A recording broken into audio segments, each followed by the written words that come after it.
Baik Bapak Ibu, adakah namanya talqin?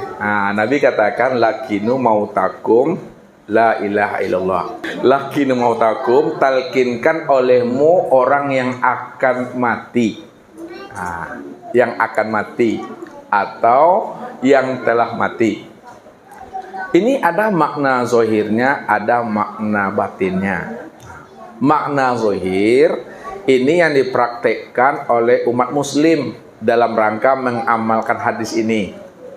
Ya, bisa dia dengan membaca Yasin, bisa dengan menyebut la ilaha illallah, mentalkinkannya secara zohir, menghidupkan sunnah namanya.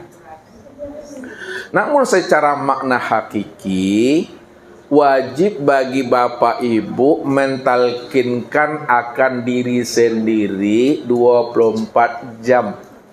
Talkinkan tubuh itu dengan la ilaha illallah. Talkinkan hati itu dengan Allah, Allah. Talkinkan napas ruh itu dengan hu Allah. Talkinkan sir itu dengan la maujud illallah. Itu mentalkinkan diri. Jadi hidup kita ini jangan menjadi beban bagi orang lain. Jadi sebelum orang lain mentalkinkan kita dalam rangka menghidupkan sunnah-sunnah Rasul sebagai wujud rahmatan lil alamin, maka kita wajib mentalkinkan akan diri sendiri sebelum mati. Tadi kita sebelum mengaji kita mentalkinkan diri itu la ilaha illallah, Allahu Allahu. Jadi 24 jam. Mentalkinkan diri itu 24 jam. Bisa nggak Bapak Ibu mentalkinkan diri itu 24 jam? Bagaimana cara mentalkinkan diri 24 jam? Yang mananya yang dipakai? Yang dipakai itu la ilaha illallah, Allah Allah, hu Allah atau hu Bapak Ibu? Hu yang dipakai. Hu itu maksudnya sadari bahwa diri inilah nyatanya diri Allah itu. Hu makna syariatnya dia. Dia siapa? Dianya Allah. Namun makna hakiki daripada hu itu aku. Aku Allah. Jadi kalau zikir nafas kan hu Allah tuh. Maknanya aku Allah. Kalau di hu Allah aja tuh. Akunya Allah. Aku aja lagi itu. Nggak ada siapa-siapa lagi. Aku dia Allah. Inilah di dalam Al-Quran dijelaskan la huwa illa huwa, la anta illa anta. Ini Al-Quran nih. La ana illa ana. Kita terjemahkan dulu satu. La anta illa anta. Tidak ada engkau kecuali engkau. Kalau sudah meninggal, engkaunya siapa yang ada? Engkaunya Allah. La huwa illa huwa. Lalu la ana ila ana, tidak ada aku kecuali aku. Ada akunya siapa? Yang akunya Allah. Itulah maksudnya bahwa mentalkinkan diri kita itu betul-betul sadari sesadar-sadarnya bahwa engkaunya aku, akunya aku, dianya aku itu tidak ada. Yang adanya engkaunya Allah, akunya Allah, dianya Allah. Engkaunya Allah, dianya Allah, akunya Allah. Nyatalah pada insan. Allah tuh yang mengatakan insan itu aku. Kalau Allah yang mengatakan dan menjelaskan yang insan itu aku, adakah makhluk yang bisa protes kepada Allah? Ya, insan itu aku, kata Allah. Disitulah letaknya Allah itu bersifat jaiz. Jaiz apa artinya? Apa artinya Pak? Harus. Makna harus. Boleh jadi ya, aku sebut diriku manusia, boleh jadi aku sebut diriku Adam, hewan, tumbuh-tumbuhan, alam, itu terserah aku. Karena aku cuma yang ada. Itu bersifat harus. Mau aku sebut namaku gini, terserah aku. Karena aku Tuhan. Itu jaiz. Jadi Allah yang mengatakan bahwa dirinya itu insan. Wallahu nafsiyun wa ana nafsu wujudahu.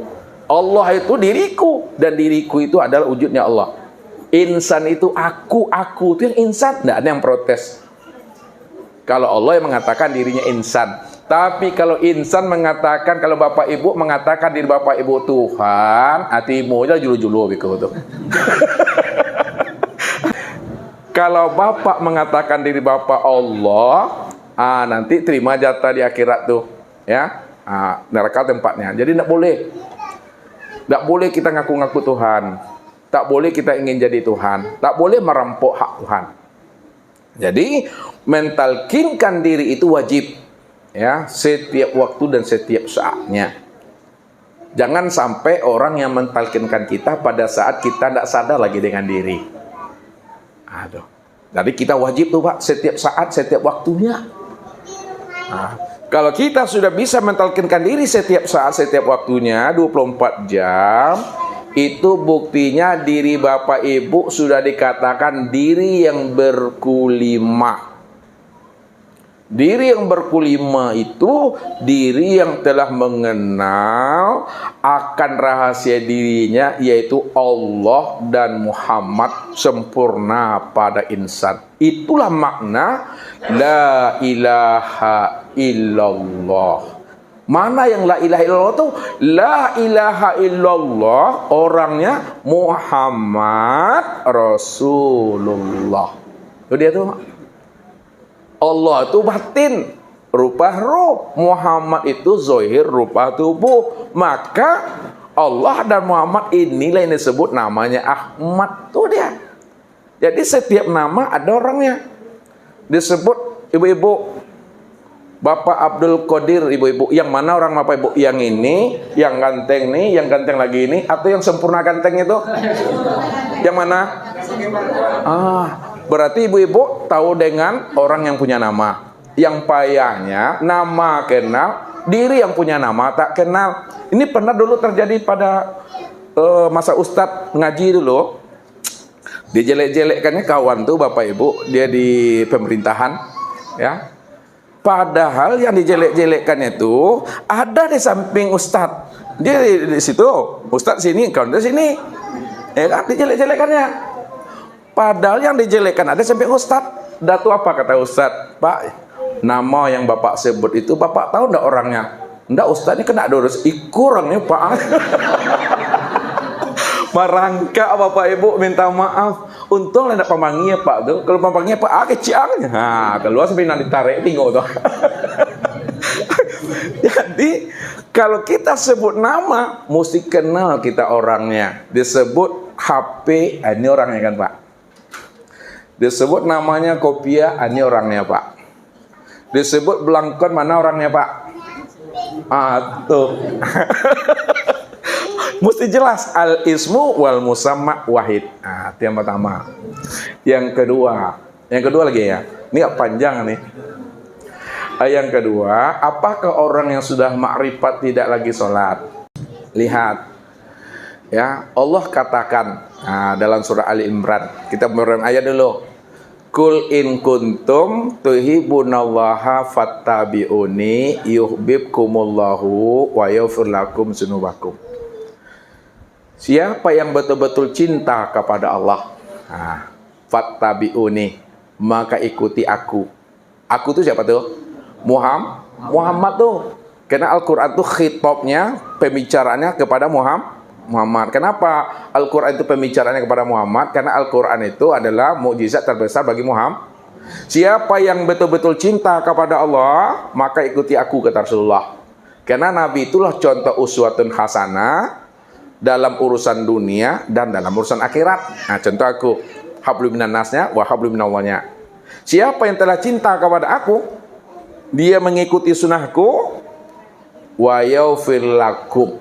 Itu yuhibbukumullah. Allah pasti mencintaikan dirimu. Jadi mencintai Rasul sudah sama kita mencintai Allah. Siapa yang sudah mencintai Allah, maka Allah mencintai akan dirinya.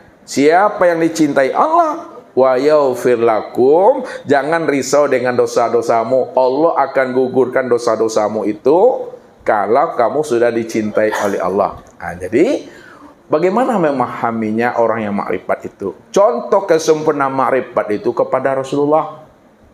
Contoh makrifat itu kepada Rasulullah. Semakin sempurna makrifat seseorang, semakin sempurna syariatnya. Kurang sempurna makrifat seseorang, kurang sempurna syariatnya. Tidak bermakrifat seseorang, tak ada syariatnya. Jadi kunci makrifat itu letaknya di syariat. Contohnya kepada Rasulullah, karena Rasulullah lah yang mencontohkan bagaimana cara mengenal Allah, bagaimana cara beriman kepada Allah, bagaimana cara beribadah kepada Allah, dan bagaimana cara beradab dengan Allah tadi itu. Yang pertama. Yang kedua, orang yang sudah makrifat kepada Allah, Bapak Ibu, tetap wajib sholat. Namun, walaupun kita wajib sholat, namun jangan kita merasa diri kita yang sholat. Kalau kita merasa diri kita yang sholat, fawailul lil musallin, nerakawilah bagi orang yang sholat. Nah, jadi maksudnya orang makrifat tidak sholat itu mesti dipahami begini, Pak. Nah, ya, ada orang makrifat tidak sholat lagi, kata Bapak. Kalimat itu mesti dipahami, orang makrifat tidak lagi sholat, itu maksudnya dia tetap sholat, dia tetap beribadah. Namun yang sholat dan beribadah itu tidak ada lagi keakuan dirinya yang merasa dirinya yang sholat dan beribadah itu. Kalau tidak ada lagi keakuan dirinya yang merasa beribadah dan sholat, lalu siapa yang sholat itu sebenarnya? Yang sholat itu adalah Allah tadi. Aqimis sholata li zikri. Dirikanlah sholat untuk mengingat aku. Itu terjemah. Sebenarnya siapa si zikri? Zikri itu adalah salah satu nama daripada Allah. Kalaulah zikri itu salah satu nama pada Allah, maka zikri itu tiada lain dirinya Allah. Maka dirinya Allah itulah yang sholat. Dialah yang memuji akan dirinya sendiri. Apa kata Allah? Innani anallah. Sesungguhnya aku inilah Allah. La ilaha illa ana. Tidak ada lagi Tuhan yang wujud, ya, melainkan hanya aku. Fa'budni, maka sembahlah aku. Fa'budni itu maksudnya akulah yang menyembah akan diriku sendiri. Akulah yang memuji akan diriku sendiri. Tidak ada lagi yang menyembah dan memuji akan diriku, melainkan aku yang semata-mata, karena aku cuma yang ada. Maka nyatanya aku itu bernama dengan Muhammad. Muhammad itu adalah nama aku, nama yang zahir aku. Wa ani'buduni hadza siratal mustaqim. Akulah yang menyembah dan memuji akan diriku sendiri. Itulah yang dikatakan Allah tadi. Kif ya Muhammad ana rabbaka usolli. Berhentilah engkau yang mengaku, hai Muhammad. Ini Muhammad semuanya nih, ibu-ibu, bapak-bapak, itu Muhammad. Tubuh itu akulah sebenarnya yang sholat tadi. Jadi Allah yang memuji, yang membesarkan, yang menyatakan akan diri sendiri, tidak ada lagi maknanya. Jadi maksud tidak sholat itu bukan dirinya tidak sholat, dia tetap sholat, tapi tidak ada lagi keakuan dirinya yang merasa dirinya sholat. Sebab kalau masih ada keakuan dirinya yang merasa dirinya sholat, disitulah letaknya fawailul musallin. Contoh, Bapak kan sholat kan? Nah, kalau Bapak sholat, lalu Bapak merasa diri Bapak yang sholat itu, maka jatuh Bapak kepada fawailul musallin. Kenapa? Wujuduka zanbun. Adanya diri Bapak Ibu yang merasa diri Bapak Ibu yang sholat itu dosa tuh. Nah, itu maksudnya. Namun kalau ada orang makrifat betul-betul ditinggalkan ibadah sholat, Ustadz heran. Dan mungkin Ustadz mau bertanya, siapa nabinya sebenarnya itu? Kalau nabinya masih Nabi Muhammad, sholat juga tuh. Tapi kalau dia nggak sholat, nabinya bukan Nabi Muhammad tuh. Ya, nah ini jangan sampai Bapak Ibu tidak sholat dengan memahami kaji ini. Salah nanti. Tetap Bapak Ibu sholat, tetap beribadah, tapi jangan diri Bapak Ibu yang merasa diri Bapak Ibu sholat dan beribadah. Jadi itu kuncinya. Kalau ada orang makrifat tidak sholat, jangan ikuti. Karena orang makrifat tidak seperti itu. Ya, orang makrifat tetap ya sholat. Rasulullah lah contoh uswatun hasanahnya.